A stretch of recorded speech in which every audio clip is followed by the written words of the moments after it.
Hey!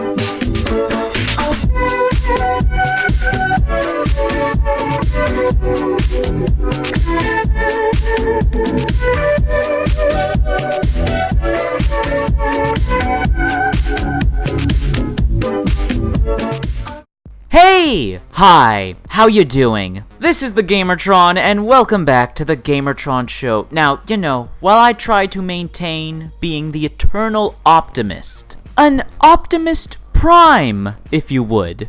What you just said is one of the most insanely idiotic things I have ever heard.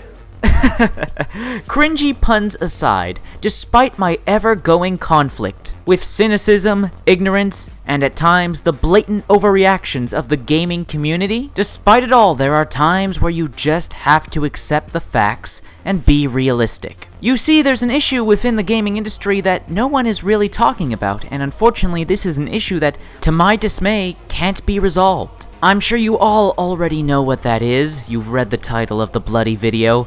There's too many damn video games. We've reached a boiling point outside of a few specific genres where the market is just overflowing with options. Games that released in the past, games that are releasing in the present, and games that have yet to release in the future are in constant competition with one another for both our money and, more importantly, our time. And these are finite resources. And when you are presented with almost endless options, needless to say, the choice in where you want to invest those resources becomes all the more, well, let's say, complicated. Let me provide you with some relevant examples. In just my very last video, I had different people in the comment section asking me to buy, play, and make videos on the two upcoming most anticipated big AAA video games, Gears of War 5 and Borderlands 3. Now, I'm interested in both these games. I want to play both these games. But at the moment, I just don't have the time and money. Now, I know some of my friends are getting these games. Some are getting one or the other. Some are getting both. Leaves me in the predicament of, well, I want to play both these games, but I want to play these games with my friends. If I find the time and money, which game do I buy and play first, and spend time with which group of friends? The fact that these two massive AAA blockbuster video games, Gears of War 5 and Borderlands 3, are launching so close to one another is absurd. While they are certainly not the same type of game, there is still no way in hell that these two games aren't eating into each other's initial sales and player bases. Now, don't get me wrong, don't misunderstand me. From a consumer perspective, from my perspective, these are just petty first world problems in a sense. But to the actual creators, the developers of video games,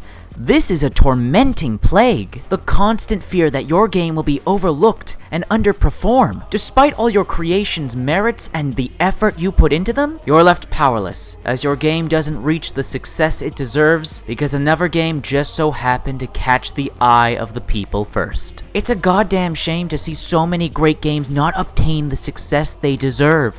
Not because of any fault of their own, but just because, well, there's too many fucking video games to play. And the games that are at the biggest risk of this predicament, co-op and multiplayer, PvE and PvP. There are just too many options, both pay to play and free to play. And one of the most prevalent defining factors about which games you will play are what games your friends are playing. Oh yes, and then we have to take into account the different subsets of gaming culture, the casual and the hardcore. While hardcore gamers are more likely to check out and play middle market and indie games, the casuals are more likely to check out the heavily marketed AAA titles. Now, if you as an individual are financially well off, well, it's an all-around win for you. You can buy and play whatever games you want, buy those same games for your friends, just buy and play anything and everything. Unfortunately, not all of us are swimming in cash. Now, if you take the smart consumer route and just don't buy games at launch, wait for sales and price cuts, then the whole too many games and not enough money problem, of course, may not apply to you. But the too many games and not enough time issue, oh, that haunts us all. It's haunting me right now. I have a huge, just simply absurd amount of 2019 video games that I still have to play for the YouTube channel. I'm so far behind on games, and I got people asking me to buy and play and talk about the latest games releasing when I'm still catching up on the games from months ago. I honestly don't know how some gaming YouTubers are able to do it. Just rush through a game and then on to the next. It's created this mindset and culture that I heavily disagree with, of dismissing games and projecting them as irrelevant once they're no longer new new and shiny after their release date. But then again, we have the opposite mindset in culture that I also heavily disagree with, of worshipping, idolizing, and even fetishizing individual particular games. Just non-stop playing those same games over and over again. Not even willing to consider trying a different video game, and then playing those same video games to the point of irrational burnout. I have seen so many gamers burn out on games, whether it be particular individual games or just video games in general, just playing them to the point where they find them boring and not fun to play. Well, when you put an irrational amount of time into a game, non-stop with no diversity to what you play, well, that's going to be the inevitable end result. But that is a choice. That is a decision burdened upon the individual. Not really an issue with the video game industry as a whole, more so an issue with the video game community with closed-mindedness and tribalism. That was all of a bit of a tangent on my end, I apologize. But my point still stands. We wonder why so many video games struggle, why they never find an audience, why they never make the sales they deserve, for the quality of product and art that they are. This is a complicated issue, a complicated topic, and so many try to overly simplify, trying to blame the games and their creators. Oh, it's because the game does this. Oh, it's because the game doesn't do this. Oh, it's because the game has this. Oh, it's because the game doesn't have this. Oh, it's because of the developers and the choices they made.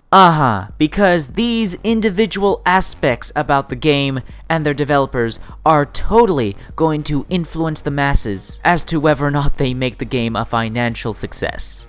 That was sarcasm. Every video game has a story to tell, and it's always a complicated narrative. You can't simplify these things. You can't tone it down for basic bitch consumption. There's so many angles we have to examine a game's possible success or failure. For example, the objective quality of a game, its marketing, initial hype and word of mouth, the aesthetics of the game, the pricing of the game, the release date of the game. There is so much to dig into. There are hefty, deep discussions and debates to be had here. But is the gaming community willing to have them? Are you? Either way, it doesn't change the fact that we are overwhelmed with choices. The whole fake news narrative that video games suck, the industry sucks, there's no good games nowadays, gaming sucks, is objectively false and irresponsible. There's quite frankly almost limitless quality products to pick from. That is, of course, if you're willing to get over any irrational phobia of Indian middle market games and stop solely obsessing over AAA video games and companies. This is a huge social issue within the gaming community. It's self-imposed strife, nothing more, nothing less. All I have to do is open up the Steam store page and I am barraged with options of new, fun, and exciting video games to play. My Steam wishlist has over 100 games in it, for goodness sakes. If you believe that the gaming industry and gaming overall sucks, well, it only does in your delusional, irrational, and ignorant fantasy. However, to be fair, there is a fair argument made by my opposition concerning co-op, multiplayer, PvE, and PvP games. And that is with the implementation of lengthy and grindy progression systems within these games in the most recent years, particularly enabled by the live service video game model. These games usually demand tens of, if not hundreds of hours from you to unlock beneficial content that you might desire. And there are so many games on the market right now utilizing the live service model, demanding such hefty time investments that, of course, they're going to eat away at each other's player bases and sales. And let us not forget about all the live service free-to-play games that also make their impact on the market, splitting money,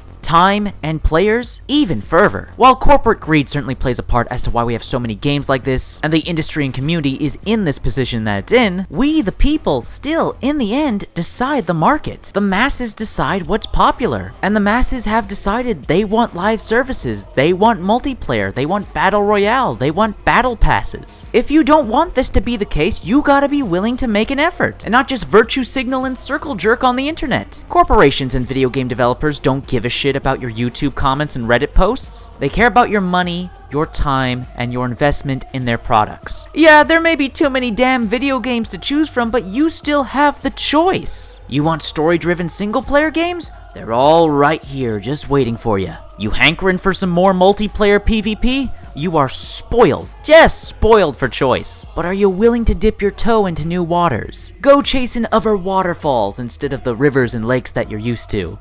What you just said is one of the most insanely idiotic things I have ever heard. Yes, I'm well aware I butchered the meaning behind the song, that was the point. Now I gotta make a statement specifically to my audience. Well, guys and girls, while I deeply appreciate that you all want to hear my thoughts on all the different and new upcoming video games and you want me to make videos on them, I have only so much time and money. You can help me with the money bit, wink wink nudge nudge, but my time is a fickle thing, and I already have so many obligations and requests that I still have to meet. Have patience, particularly when it comes to video games, have patience. There's so many video games to play in only so much time. Save what money you can. Plan your purchases carefully. Last thing I want to see is for you all to buy and play a video game that you don't enjoy, that disappoints you. But then again, even if that were to happen, well, there's always another game around the corner. We are just spoiled for choice after all. There's just too many damn video games. Anyways, that's been a video. I hope you liked the video. If you did indeed like the video, anyway, please be sure to the like button. Like button up too. Everybody involved in the video. If you hit the like button, please comment in the comment section down below. I love comments. Comments, please comment. Let me know your thoughts, feelings, opinions in the comment section down below. I love reading them. I don't get nearly enough comments. Please comment. If you want to support this video, please share it on social media, Twitter and Facebook. If you want to support me directly, well, there's always Patreon. Anyways, guys, that's been a video, and I'll see you all later.